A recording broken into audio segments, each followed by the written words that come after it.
कदाचित् काळंदी तट विपिन संगीत करबो मुदा भीर नारी बदन कमला स्वाद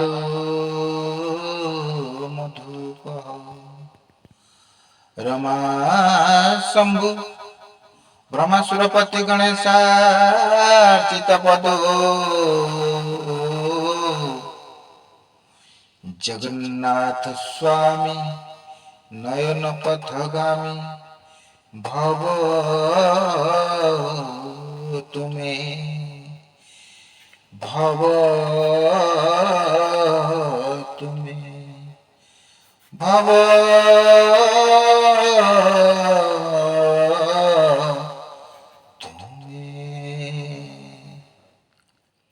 भव्य भव्य प्रलभ्य प्रलभ्य मन मथ असाण कोटि कैबल नाथ जगतर नाथ कालिया शांत जगतर मंगल कामना कर सहित आज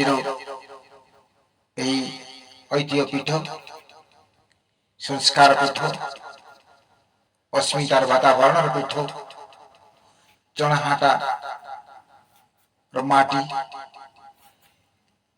मंचार समस्त प्राज्ञ विज्ञ अतिथि देव तत्सहित जगत को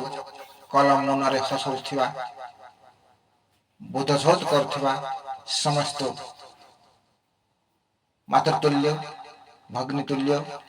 मातृकल्प पितृकल्प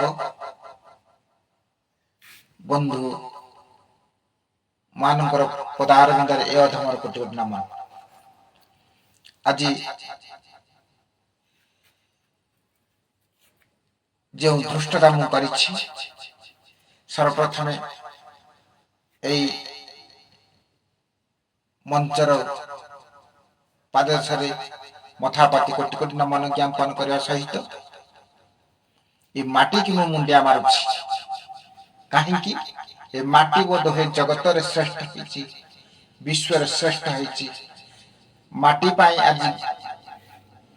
ओडिशा श्रेष्ठ होइछि भारत वर्ष बोध आगो जाइछि माटी नाम रे तेणु से माटी पाई ए अधम आउ थरे मथापाति प्रणाम करुछि प्रणाम करुछि प्रणाम करुछि जो माटी चतुर्पार्श्व को घेर रही मेखला सदृश कुशभद्रा एवं प्राचीन नदी तत्सहित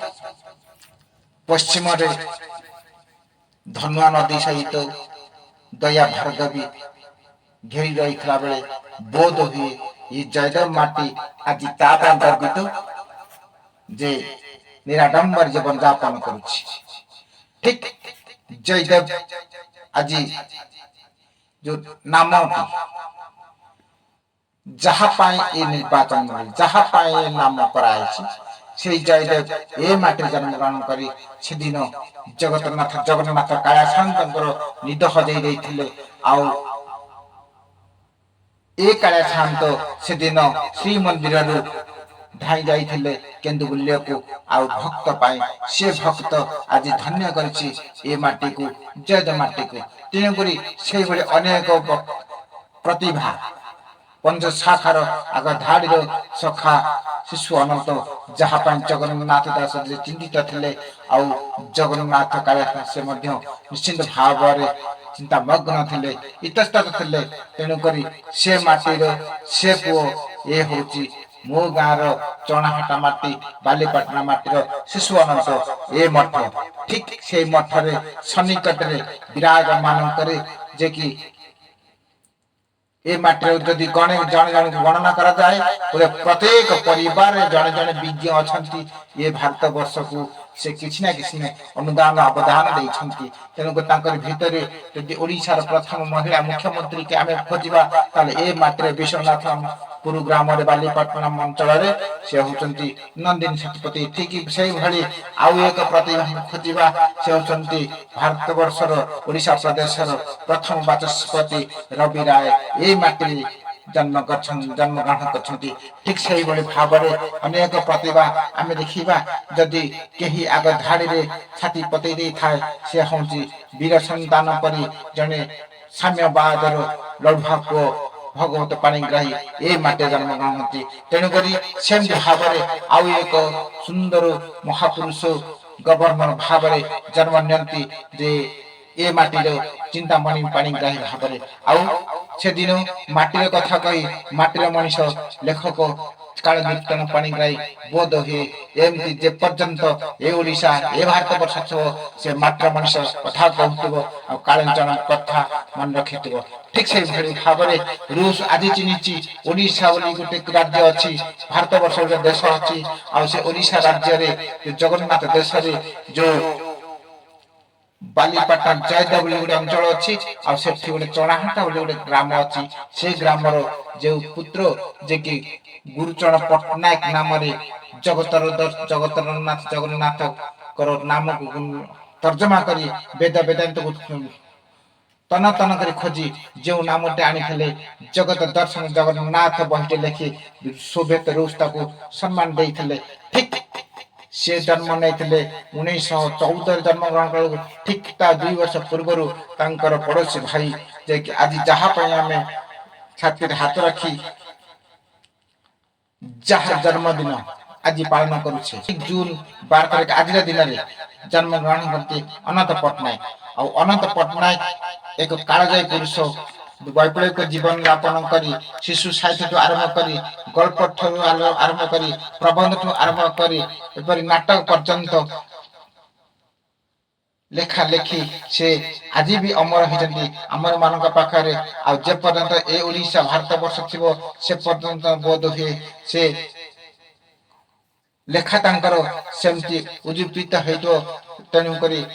ସେ ହେଉଛନ୍ତି ଅନନ୍ତ ପଟ୍ଟନାୟକ। ଆଉ ତାଙ୍କର ସେ ଯୋଉ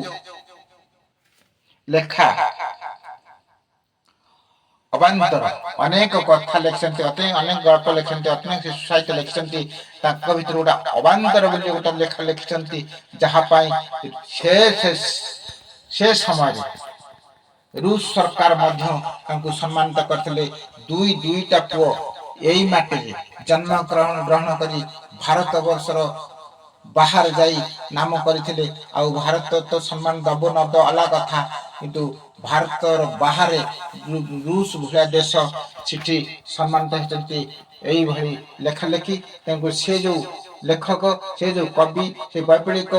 ଜ୍ଞାନ ଯେ କି ସ୍ୱାଧୀନତା ସଂଗ୍ରାମୀ ଅନନ୍ତ ପଟ୍ଟନାୟକ ଆମମାନଙ୍କ ଗହଣରେ ସିନା ନାହାନ୍ତି, କିନ୍ତୁ ଆମେ ଅନୁଭବ କରୁଛୁ, ଅନୁତପ୍ତ କରୁଛୁ। ସେ ପର୍ଯ୍ୟନ୍ତ ତାଙ୍କର ଲେଖା ଅଛି ସେ ପର୍ଯ୍ୟନ୍ତ ଏ ମାଟି ନିଶ୍ଚିତ ଘୋଷଣା କରୁଥିବ ଆଉ ମନେ ରଖିଥିବ ଆଉ ଗୋଟିଏ ସ୍ୱରରେ କହୁଥିବ ଜୟ ଅନନ୍ତ ପଟ୍ଟନାୟକ। ଆଉ ତେଣୁ ଆଜି ଶିଶୁ ଅନନ୍ତ ପୀଠ, ଆଜି ଜୟଦେବ ପୀଠ, ଆଉ ଠିକ୍